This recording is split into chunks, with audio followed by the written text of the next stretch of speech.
Pain is one of the greatest accelerants to me, and when I think, the greatest accelerants to cause us to grow towards him or run away from him. And it's a great teacher, in my mind, to just practicing what this says. It's just pain. You can't understand it. You can't make sense of it.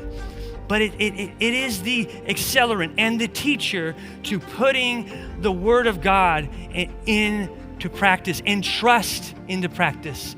It's like St. Augustine, this old guy from way back 300 AD. He became a Christian. He lost his best friend. Then he lost his 17-year-old son. And then soon after that, he loses his mother.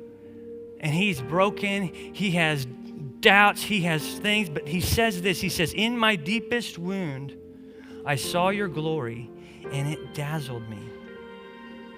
It dazzled me. Job. I mean, we're all going through pain. And it does not make sense. And I think of Job when he's at the end and he's like, why is this all happening? And his friends tell him, then he tries to come up with something, and then God arrives on the scene and he shows up. And this is when Job says, my ears have heard, but now my eyes have seen. And he just repents. And God says, were you there when I created the mountains, when I created and I gave life and I created the galaxies? And he's like, I created everything. Were you there?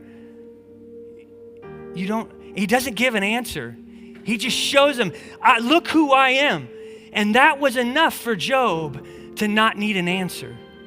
There's a reality here where when we see him, answers, the questions have answers.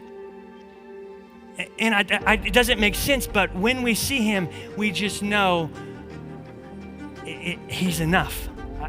That's all I can say, because that's what happens in Job's life. That's what happens in many of these people's lives. When you like and subscribe, this video reaches more people.